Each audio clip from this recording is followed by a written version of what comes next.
Purnatha Gopala Balam Sada me manasya virastam kimanyay Gopala Balam Sada me manasya virastam kimanyay Tinam te mukham bhojam atyanta nilay Ritam kuntalay snigdhara kaisha gopya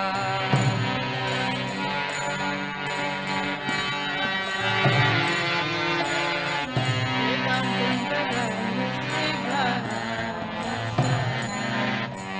Muhushum vidam bimbaram thadaram me Manasya vilasamaram Rakshalabhay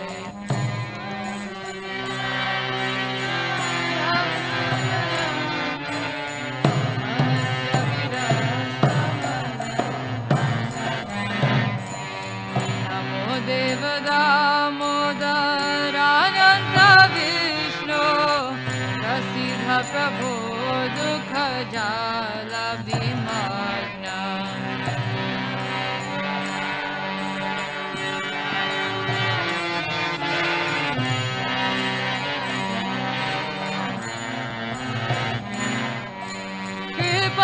Drishti Vishyati Dinam Patanu Rehani Shama Magyame Dyakshi Drishya Dinam Patanu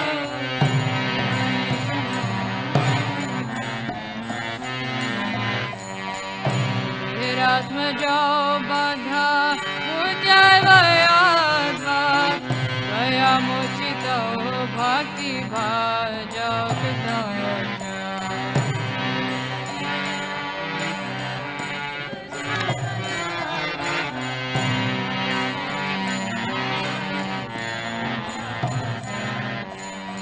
Tata prema bhaktim swakame prayatya Namo shigraho mestida modareha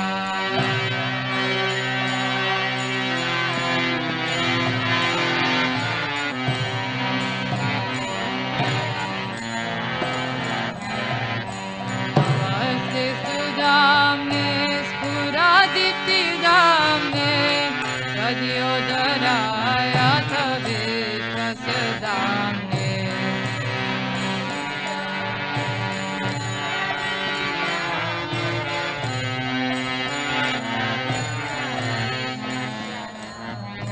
Namaste Sudamne Spuradiptidamne Yodharayatha Vishwasadamne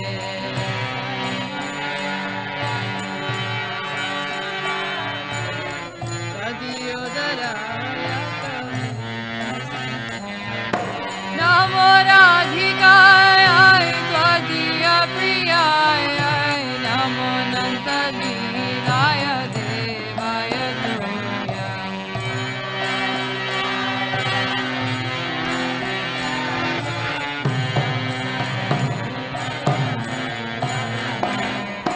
Namo Radhikaya Tvadiya Priyaya Namo Nantadilaya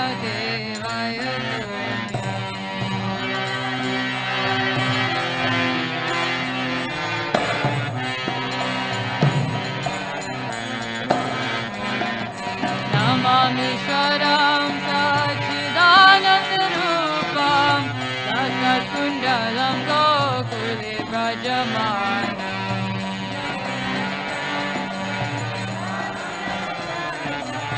Dasatkundalam Gokule Brajamanam Namamishwaram Sachidanandarupam Dasatkundalam Gokule Brajamanam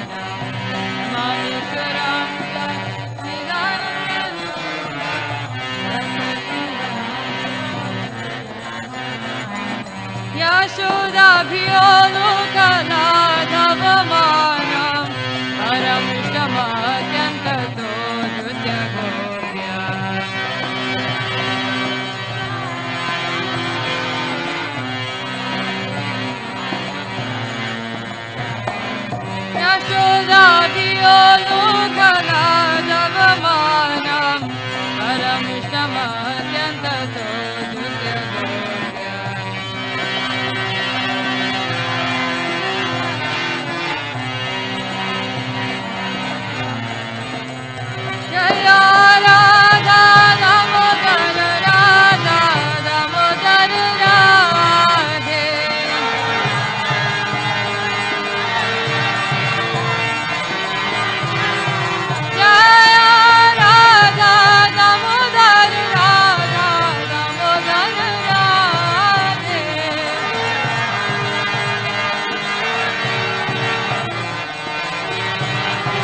Damodar ki jai, Yashoda Mai ki jai.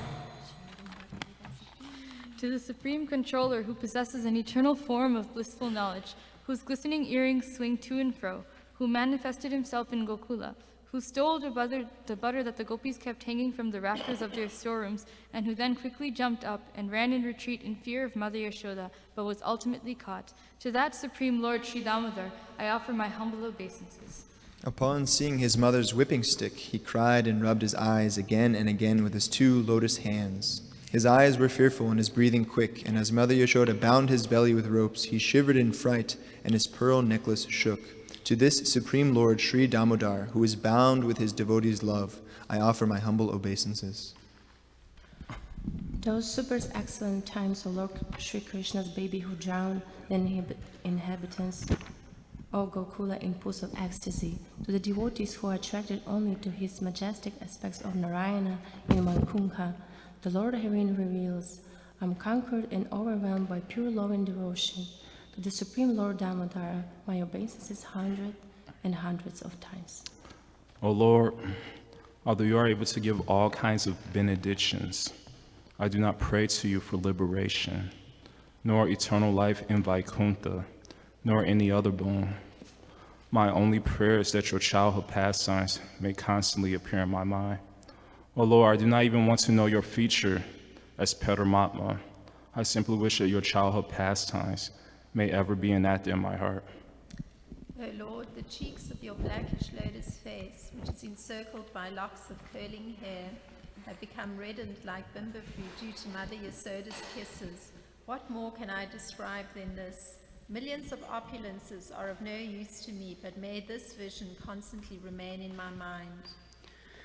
O unlimited Vishnu, O Master, O Lord, be pleased upon me. I am drowning in an ocean of sorrow and am almost like a dead man. Please shower the rain of mercy on me. Uplift me and protect me with your nectarian vision. O Lord Damodar, in your form as a baby, Mother Yashoda bound you to a grinding stone with rope for tying cows. You then freed the sons of Kubera, Manigriva and Nalakubra, who were cursed to stand as trees, and you gave them the chance to become your devotees. Please bless me in this same way. I have no desire for liberation into your effulgence. O Lord, the entire universe was created by Lord Brahma, who was born from your abdomen, which was bound with rope by Mother Yashoda. To this rope I offer my humble obeisances. I offer my obeisances to your most beloved Radharani and to your unlimited pastimes. Jai.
Cardinals? Thank you. Wow, okay. Big garland. Kishore, Kishore, Kijan. Now you got to put it forward.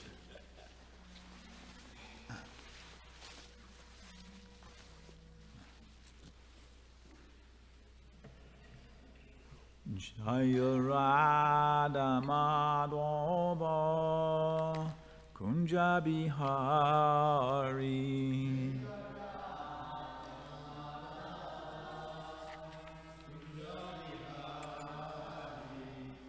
Gopi Janna Balaba Girivaradari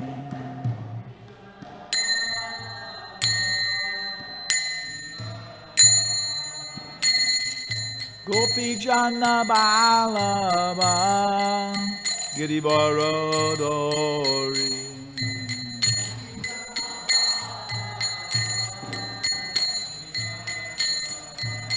Yashodanandana Braja Jana Ranjana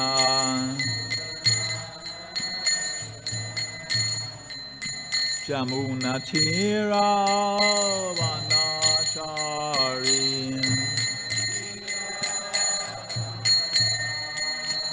Jaya Radha Madhava Kunja Bihari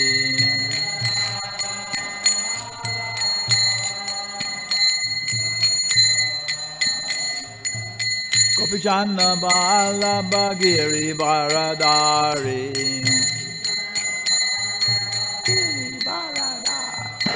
Yashodanandana Braja Janaranjana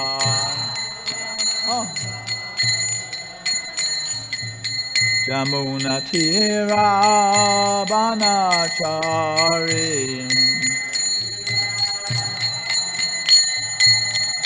Jaya Radha Madhava Kunja Bihari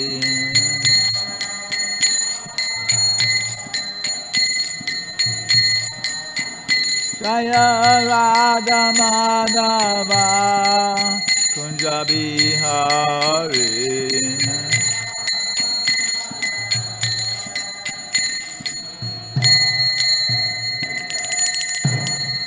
Shri Radha Madhava Astasaki Ki Jai Shri Adbhuta Mandir Ki Jai Narayanam Namaskrityam Naram Chaiva Narottamam Devim Sarasvatim Vyasam Tato Jayam Udirayat Om Namo Bhagavate Vasudevaya Om Namo Bhagavate Vasudevaya Om Namo Bhagavate Vasudevaya Srimad Bhagavatam. Some temples, India, they offer arati before to the Bhagavatam before they read it and stuff. You know? So this is Canto 8, all the different manus, and this is Mohini Murti bewilders Lord Shiva, and text number 9 and 10 are connected. There's no purport to text number 9, so I guess I'll just read it here. Tvam Brahma Kechira Vayanti Uttadharman Eke Param Sadasata Purusham Paresham Anye Vayanti Sarvashakti Utam Param Tvam Kechin Mahapurusham Abhayam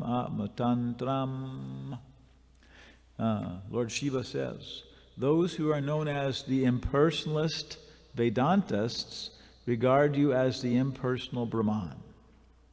Others, known as the Mimamsaka philosophers, regard you as religion, probably Dharma. The Sankhya, because they think that, if you just follow the rules and regulations, automatically God has to give you the results. So you don't have to worship God separately. This is what Krishna was arguing against, or arguing with, for Nanda Maharaj. Okay. Regard you as religion.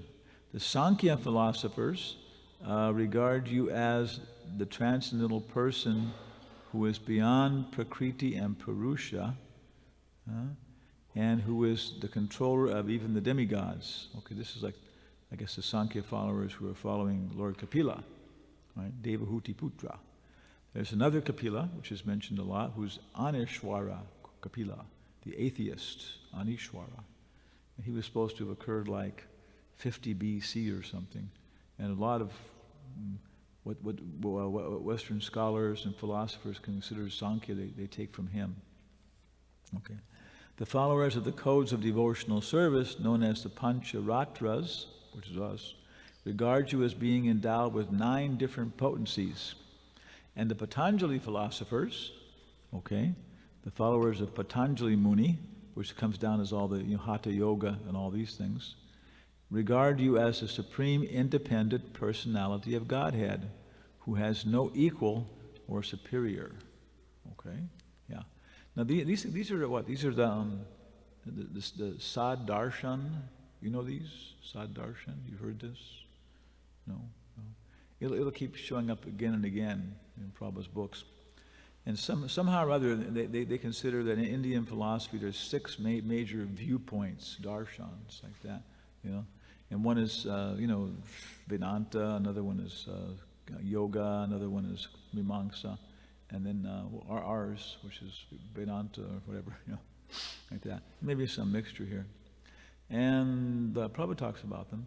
So I asked Radhika Raman, when did they occur? Because some of them, like the atheistic Kapila guy, it's only 50 BC, so they're not a part actually of the Vedas, but it's just you find it, everybody's talking about Saddarshan. Do you know Saddarshan? Yeah.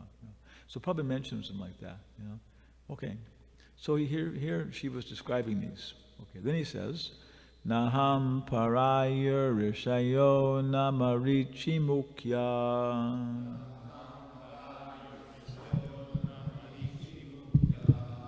Naham paraya rishayo namurti Naham paraya rishayo namarichi mukya.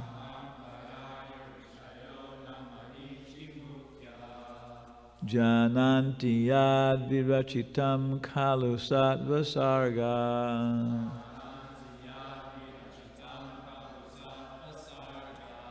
Yan maya ya moshita chetasa isha daitya.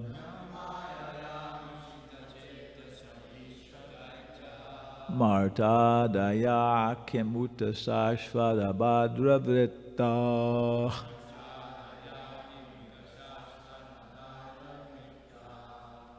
Boliye.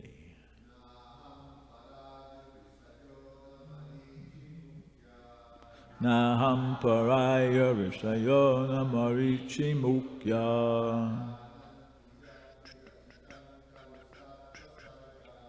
Jananti yad vivechitam kalu sattva sarga.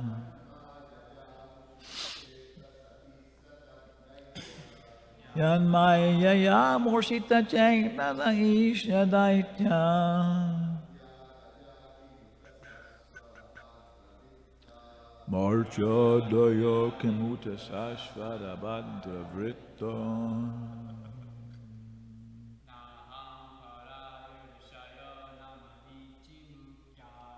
Naham paraya risaya namarichi mukya.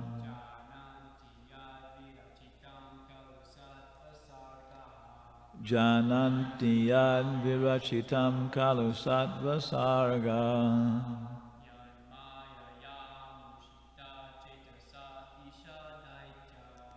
Yan maya ya mushita chetasa isha daitya.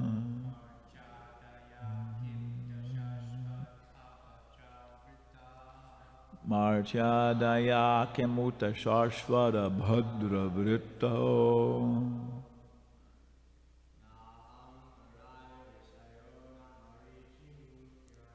Naham paraya rashaya namarichi mukya. Jananti yad virichitam kalu sattva sarga.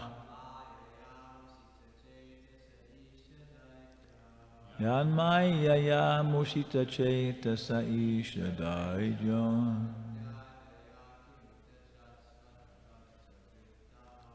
Madhyadaya Kimuta Sasvada Bhadravrita. Ladies?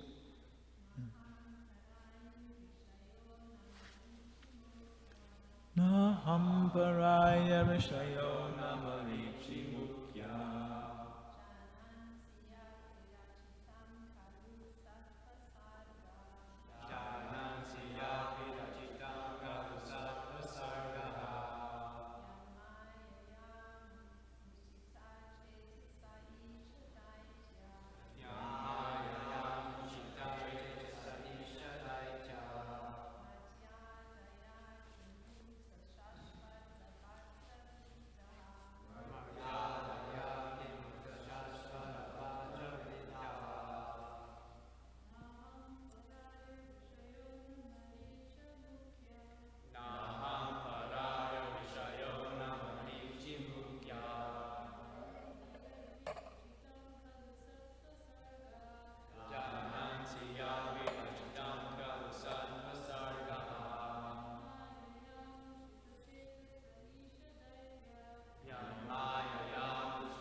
Madhyadaya Kimuta Sasvada Bhadravrita.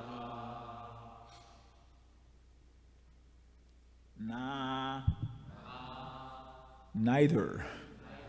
Aham, I, Lord Shiva.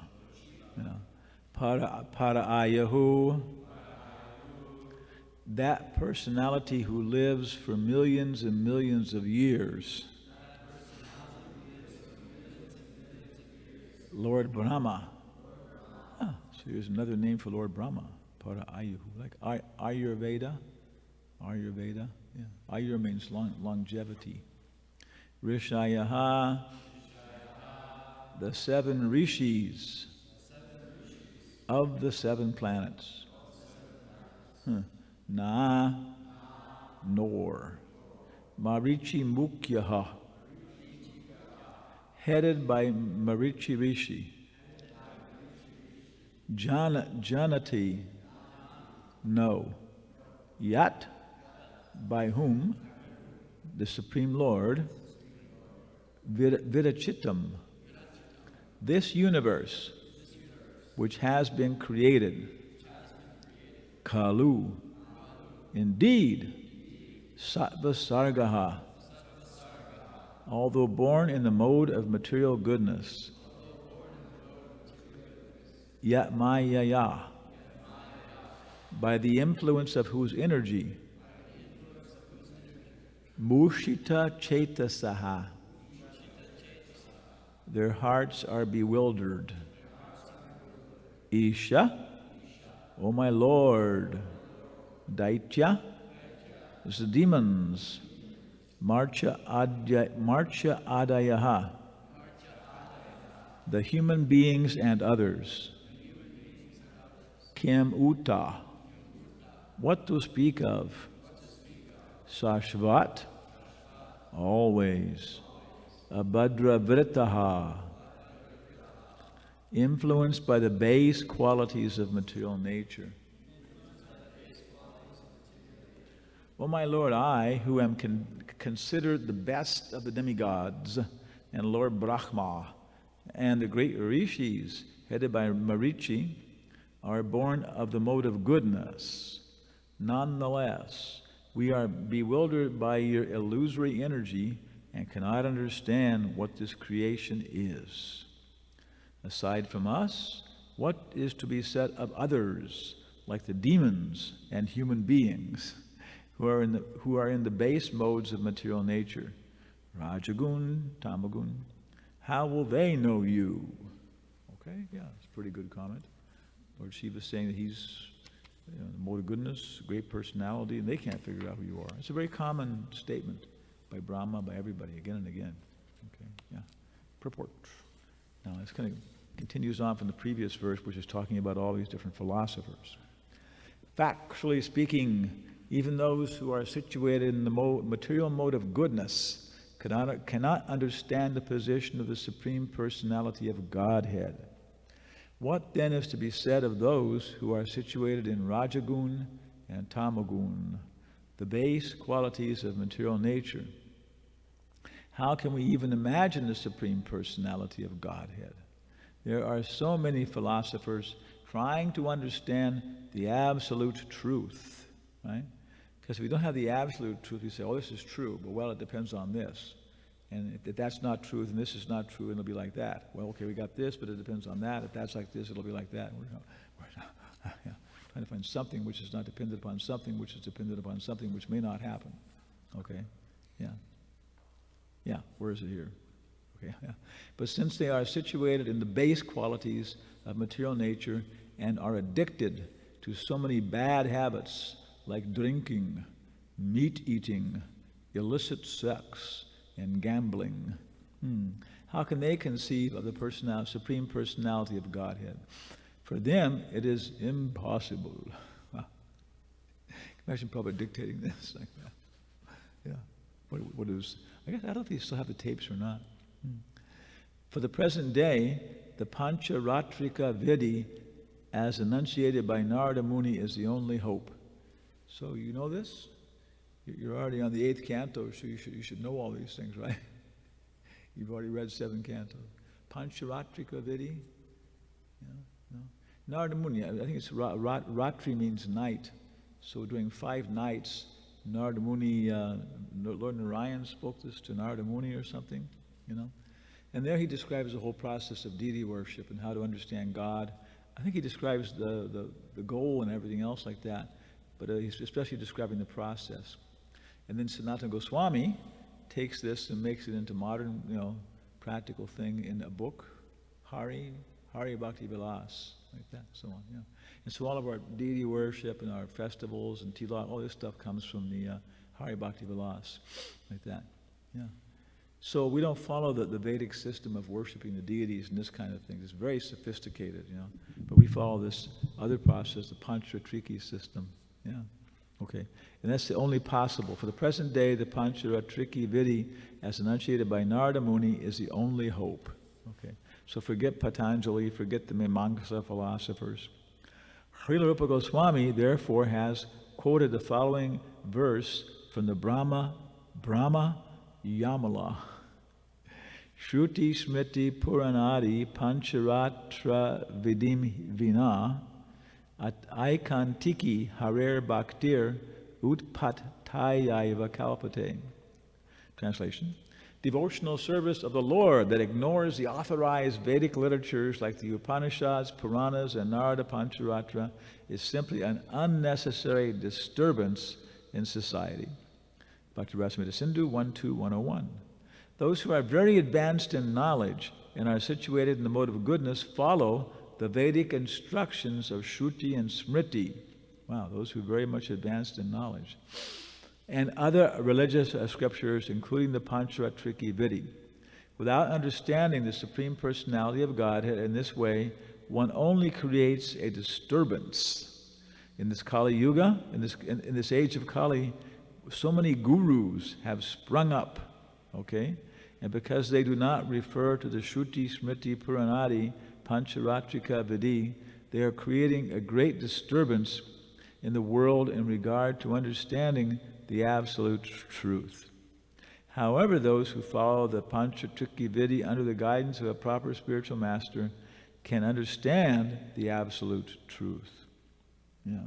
It is said, Pancharatrasya Kritsnasya Vaktatu Bhagavan Swayam.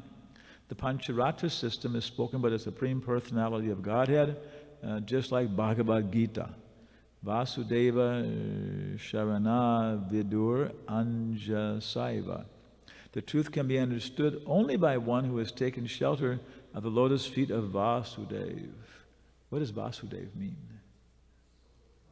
Huh?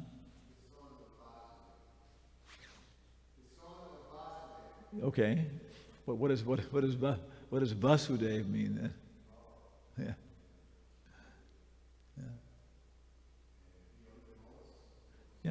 Yeah. He probably says he who resides everywhere, like that. Yeah, the omnipresent one. So still kind of, impersonal, like that, so on. Okay? Then after this, Prabhupada gives all these citations. I guess Bhaktisiddhanta, Krishna. Bahunam jamanamante, gyanavam mam prapajante, vasudeva sarvam iti sa mahatma sadurlabha. This is quoted 2 times in Upadeshamrita. Yeah. After many, many births, bahunam janma, he who is actually in knowledge, Gyanavan, Bhagavan, Gyanavan, actually in knowledge surrenders unto me, knowing me to be the cause of all causes and all that is. Such a great soul is very rare. So this is somebody who's a jnani, very smart person like Socrates or Confucius, or Solomon for a long time. And they realize, behind everything there's a person like that. He's omnipresent one. They surrender to Vasudeva. Okay. Only, Bhagavad Gita 7:19, only those who have surrendered to the lotus feet of Vasudeva can understand the absolute truth. And then Bhagavatam 1.2.7, Vasudeva Bhagavati Bhakti Yoga Prayojitaha Janayatya Suvairagyam Gyanam Chayara Hoitukam. By rendering devotional service unto the personality of Godhead, Sutta Goswami tells the sages, Sri Krishna, one immediately acquires causeless knowledge and detachment, jnana and vairagya, right? So if you got some devotional service, do it. Do it. Even if it doesn't matter, maybe I can do this, I can do that. Jayananda was always saying, just find some service. It doesn't have to be part of a big program for success or anything. Just do something, clean something or something. That's the best thing to do. And of course, what we're doing also is, cultivating jnana can also be service, right? Not just like physical body. And being renounced, Arjuna had that problem because he couldn't understand that engaging in the battle, fighting for a kingdom was actually service to Krishna. Oh, okay, So these 2 things are necessary. And if you haven't got any service, which is really strange, Prabhupada says, you can always, if you haven't got any service, you can always clean, right? He said the material world is always dirty. Like you can always find it.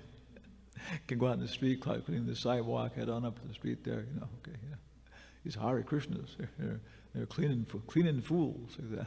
They're washing fools, So you can always get some service, And if you have that, then automatically you'll become a wise person and you'll become detached, with that. Okay. On the other hand, if you don't have anything, okay, then in the beginning, jnana and vairagya may be good to get you in a position where you can get devotional service like that. So on. But ultimately, devotional service is the thing. We're proving that here. More citations. Therefore, Vasudeva Bhagavan Sri Krishna personally teaches in Bhagavad Gita, 1866, Sarvadharman Parityaja Mamekam Sharanam Vraja. Okay, and also 1855, Bhaktyamam Abhijhanati Yavanyas Chasmi Tatvataha. One can understand the personality, the Supreme Personality as he is only by devotional service. The Supreme Personality of Godhead is not properly understood, even by Lord Shiva or Lord Brahma, what to speak of others. But it can be understood by the process of Bhakti Yoga. Maya Sakta Mana Parta Yogam Yunjam Marashrayaha Asankshayam Samagram Mam Yatajnyasyasi Tat Shrinu. Bhagavad Gita 7.1. If one practices Bhakti Yoga by taking shelter of Vasudeva, Krishna, simply by hearing Vasudeva speak about himself, one can understand everything about him. Indeed, one can understand him completely. Samagram. Okay. Any questions or comments? Yes, sir. You have to quote 5 different Vedas now to support your.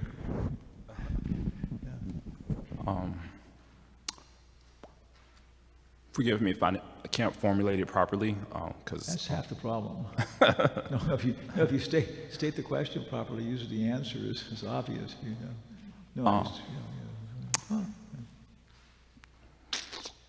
So when we hear this verse, Shruti Shriti Purana Adi, cultivating knowledge. Otherwise, if you don't have knowledge, then you're a disturbance, because it's usually speculation. But we see so many pastimes like Like, for example, we may have knowledge, but we see from, for example, I'm thinking of chapter 13, verse 8 through 12 of Gita. It basically, we think of knowledge as information, but according to this series of verses, knowledge really means to cultivate transformation. It begins with humility. And also that verse, Yasyasti Bhatir Bhagavatiya Kinchana Sarvya Gunais Tatra Samaste Suraha. So how do we kind of, in our study of Krishna consciousness, we may have a lot of knowledge, but when the test comes, you were mentioning like a week ago, when the test comes, we usually fail. All the knowledge goes out the window. So what's more important, to go cultivate these qualities, or, because if you ask any of us, including me, do you know this, do you know that? I'm like, no, I don't know that. But when we study scripture, how important is it to, what's more important basically, qualities or information, or how do we balance that? Okay. How do we balance that basically? Okay. So. Yeah. Yeah. It's actually kind of a complicated question, and that's why we have so many texts, and that's why we're talking about all the way in the 8th canto. We're still talking about it because it's a little bit confusing like that and stuff. But as we get closer and closer to Krishna, and we fall in love with Krishna, then everything becomes very obvious, because we love Krishna, and that means we want Krishna to be happy. So then, automatically, Radharani refuses to know. Radharani refuses to grow. So she's stuck at 16 years old, her whole life. Yeah, and also she doesn't, know more than she needs to know, right? Just to make Krishna happy. Yeah. So that's the standard, and without that, you can't understand what's going on. Everything is designed for Krishna's happiness by Krishna. He's an autocrat. Krishna incarnated in Vrindavan. He created an empire of different loving exchanges, and crowned himself the undisputed king of the whole thing. Everybody should love me, my mother, my father, my friends, my kids, my girlfriends. Okay, and then it becomes obvious how much knowledge we need. Because knowledge, again, in the modern world, it's the whole point. The Bhagavad Gita is trying to explain what is knowledge. Those verses 8 through 12 are talking about the process of acquiring knowledge. It said this is knowledge, but actually in the purport process, and the first thing for acquiring knowledge is humility. Yeah, which is the last thing they teach you in college, if they ever teach it at all. Yeah. But all these big people like Newton and everybody else, they're all saying this is how are you going to learn anything if you already know everything? Okay? Yeah. So it's humble attitude. Then you're open to new stuff. And through the list, it's describing all these different ways of acquiring knowledge, approaching a bona fide spiritual master, becoming detached. Then it says, Janma Mritya Jaravyadi Dukkhadoshanu Darshanam. One should be very carefully conscious of birth, death, disease, and old age. So that's kind of the basic impetus for knowledge. We're all going to die. Okay? Yeah. Before that, we're going to get sick. Yeah. One guy, was it there? Life is a female dog. You got another word for it there. Life is a nasty female dog. Yeah, okay. Female dogs have bad reputation in many languages, even Spanish. Okay. Life is a blankety blank, and then you die. It's a common phrase. Like life is miserable, and then you die. That's all there is, right? Life is miserable, and then you die. So one person said he was hearing that, but then he started studying Hindu philosophy, and he said their philosophy is life is miserable, and then you die, and you take birth again. So that sounds even worse. Yeah. But that's the impetus. So that's the question. How much knowledge do we need? How much application we need? How is this actually getting me free from suffering and stuff? And you realize, this is all useless. I know way too much. I don't need to know anything more. What I need to do is get to work and apply it. One Sufi guy I know, a really nice guy, he said, you don't have to know so much. You just have to apply more important to apply what you do know. Knowledge is unlimited. right? Even materially, the material world is unlimited, like that in the song. So you can't. I remember Prabhupada says in one purport, maybe the second canto, there are an unlimited number of material pleasures, and nobody can have all of them. So as soon as I read that, it helped me so much. Wow, because I want to have this. I want to have 3 scoops of ice cream with 3 different kinds of sauce with this and that, coffee. Yeah. Oh, there's unlimited kinds of material pleasure. Okay, nobody can have all of them, right? Okay, it's unlimited knowledge too. Like that. Prabhupada says, no disciple can take everything the spiritual master is offering. Yeah, and also he says even in 100 years you cannot read all these books thoroughly. And I was trying to do it. I was trying to read all the books, the Lilamrita and everything, that kind of stuff. Okay, yeah. He says you should know a little about everything and a lot about one thing, so on. Yeah. So we have a general perspective, and then we focus on what we need to know, and changing from time to time. Sometimes you're reciting this and chanting and studying this, and later on you realize, no, I went to Vrindavan, okay, and Vrindavan, there's so many things happening. It's just surrounded by everything there is spiritual. It's like, the temple, the devotees, everything else. So then I started chanting Hare Krishna, because Hare Krishna will, distinguish from Maya and spiritual life, and also it'll distinguish what you're supposed to do within the spiritual atmosphere. Mother Yashoda is giving milk to Krishna, and her milk is boiling over. She can't take care of both. They both are very bona fide services. Yeah? Which one do we do? Prabhupada says in the purport, the devotee is always being confronted with these choices. And how do you know? He says, if you're sincere, Krishna within the heart will tell you. Okay, and so on. So always you have this information, how much to know, the super soul, how much to apply. And then practical things in terms of material suffering, everything else like that, and so on. And especially in the age of Kali, the Maha Mantra, like that. So I started chanting Hare Krishna and asking Krishna, please tell me what to do and what's my service, and like that. I got a parallel mantra while I was there: is this is not for you, like that. Because so many things going on. Okay, this is not for me, like that. So you just chant Hare Krishna, you begin to see like, how much I should study and develop gyan for Krishna, right? And how much I should just go wash the pots, or go out and confront people on the street and just tell them something. And part of the thing is how will my knowledge be functional in Sankirtan? Like that. Okay. Yes, sir. Okay. 1, 2, 1, 2, 1, 2, 1, 1, 2. Okay. Yeah. Subal when Jai Maharaj. Subal can dress up and look just like Radharani. It's one of his qualities. When he dresses up, they use it a lot of times. In the pastimes and stuff. When Subal dresses up, he looks just. He's Krishna's closest friend. Yes. Aspiring to be a follower of Subal Saka. Maharaj, Lord Shiva and Lord Brahma. Lord Shiva put himself as an example that someone who doesn't, he's not able to know Krishna, nor Lord Brahma, what to speak of everybody else. And but we also know that they are among the 12 Mahayans, and the pure devotees, and the Bhaktiamana Vijanati instruction applies perfectly on them. So they know. We know Lord Brahma with his prayers, the Brahma Samhita, and Lord Shiva obviously just by his prayers. There's fully understood there. We can also see that, okay, there's our expressions of humility. However, Prabhupada in the purport also mentioned that not Lord Brahma nor Lord Shiva can understand Krishna. So how do you explain that?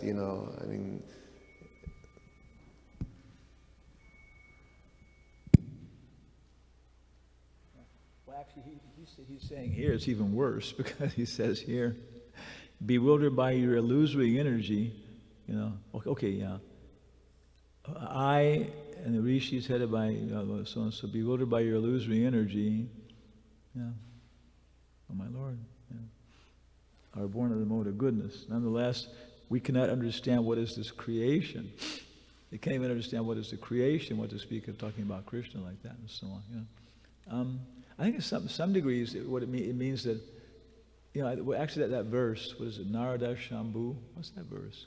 Kapilo Muni, Bhishma Drona. First process start, first word. Huh? Swayambhu Narada Shambhu, Kamara Kapilo Muni. Yeah. So it says that we know the confidential path of religion, right?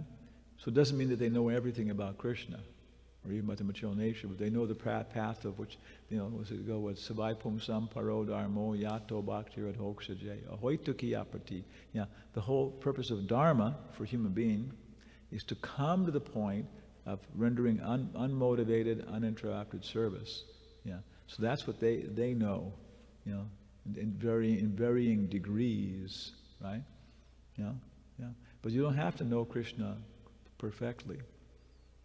Yeah.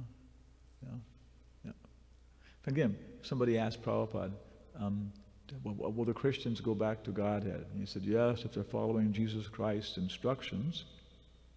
Well, how will they know Jesus Christ's instructions? Some priest will tell them. Yeah, it doesn't have to be complicated. You know, devotional service is so powerful. You get a basic idea and you do it. You know, and then Krishna is in your heart and you know what you should know. Right? Yeah. Okay? Yeah. So we know the process. Prasadam tastes good. Yes. And I have a question about the verse, Bhagavad Gita 7:17. 7:17. Of these, the one who is in full knowledge and who is always engaged in pure devotional service is the best. For I am dear to him and he is dear to me. So in full knowledge, Yeah. it's speaking about in this verse. Okay. But then This is the four kinds of people that approach Krishna. Yeah. And one is in full knowledge. Boy. Yeah. Many times, Prabhupada's using that in terms of Brahman, Paramatma, and Bhagavan, like that, you know. So in this case, full knowledge means they know, you know, Vasudeva, right? Vasudeva, you know, Krishna. He's the all-pervasive Lord. The Brahman effulgence, like this, what is the guy? Is Alfred North Whitehead, big philosopher. He said, there is no inevitability as long as there is a willingness to contemplate the present, like that. I've gotten this real difficult situation like that. Just calm down and just contemplate what's going on. And every single time you'll, you know, find a way to go ahead like that and so on. So this is like Brahman. You know, Brahman is basically, there is a reality. Now this is kind of, you think, well, of course there is. A lot of people don't believe that. They have doubts, you know, and especially the what do you call these guys? Nihilistic followers of Buddha, so-called followers of Buddha. They say there is no reality, but even Buddha is illusion. If you meet the Buddha on the road, kill him, okay? Because Buddha it's also illusion. Yeah. Well, and so many people like that and running around, they're not sure. And you know, what do? You drink something or smoke, you know, you forget about it. You know, you just become stupid. You know, yeah. But then some people come along and they actually believe, no, there is a reality. You know, stuff like that. There's always another bus coming. You know, I think they have phrases like that. It's just, yeah, there's something will happen. You and I may die, brother, but the revolution is eternal. Like that. Yeah. This is Brahman. They've got something. It motivates them. It's higher. Then Paramatma, you begin to see varieties like that and stuff. Is Chicago eternal? Probably not. Yeah. Is masculinity and femininity eternal? Yeah, that is. There's certain things we see. These, so, you know, being a husband or wife, you can experiment in how these qualities are there and stuff, and begin to appreciate the transcendence and stuff, and how you're involved with this. Yeah. So this is Paramatma. You know, the eternity, there is eternal knowledge. Okay. Yeah. And finally, if we apply it, you know, we begin to realize, you know, Krishna. And of course, you know, Mahavishnu, he's the cause of all causes. He's everywhere, right? He's the creator of the universe. That's all they got. Yeah? Yeah? Okay. So this person who's in knowledge, he's come to the level of Bhagavan. You know, from Brahman to Paramatma to Bhagavan, and he knows basically this one, Vasudeva Sarvamiti. He's everywhere, you know, and therefore he's the controller. Okay, so I should serve him. Yeah, and then they cultivate knowledge for that purpose, right? Yeah. So more or less, it says they're more or less they are devotees and stuff like that because they understand what's going on. They're not approaching Krishna for this or that or this kind of thing, but they're approaching him because they don't know who he is, and they're, you know, and therefore they're trying to serve him, who is the oldest, who knows everything, who, you know, like that. Yeah. Okay. Yeah. Yeah. Yes, sir. Back in the back. Yes. Master of the senses. I like the example of what to know and how much to know. And there was an example given by Srila Prabhupada. Some devotee said, "Prabhupada, do you know everything? Do you know everything, Prabhupada?" And he says, "I know what Krishna wants me to know." So I thought that was kind of conclusive. Also to the same thing, spiritual master knows everything. It means he knows all the categories and everything else like that, you know. But how many windows there are in the building across the street? Yeah. Yeah. But then also, you know, exactly what you're saying, you know your service and stuff like that, you know, sufficiently. Actually, remember Rebhatinandan Swami? Pardon me? Rebhatinandan Swami? Remember Yeah. him? Yeah. He said, well, we had a lot of association with Prabhupada. He said one time he was with Prabhupada, and he said, "Prabhupada, some of your disciples think that you're conscious of everything that they're doing. That when you're mopping the temple room floor, that you're conscious of that service. Is that true?" And he said, Prabhupada said, "I am not the Paramatma." He said, when I need to know something about a disciple, Krishna informs me. And usually externally, yeah. He gave the example, he said, I'm in Mayapur, and I'm wondering how my temple president in San Francisco, Bhaktadas, is doing, like that. And then next morning somebody comes, some same person comes from San Francisco, and Krishna has sent this, like that, and so on. Yeah. One example of, there was a devotee here in Chicago, and he went to Vrindavan, and he didn't really have a real service attitude. Oh, right. And he told Prabhupada's secretary, he says, "Tell Prabhupada's secretary I want to speak to him about the Bhagavatam." And Prabhupada told his secretary, "Tell him to wash the floor in the temple room." Yeah. That's exactly what Bhaktisiddhanta told this big scholar, right? He said, "Go find the gardener." Yeah. He understood. After associating with the gardener, he understood, wow, this guy's got a... Yeah, thank you. Yeah. What else here? Can we stop here? Yeah. What time is it? We stop here? Okay. Srimad Bhagavatam ki jai. Hare Krishna Mahamantra ki jai. Radhe Jaya Jaya Madhava Daite.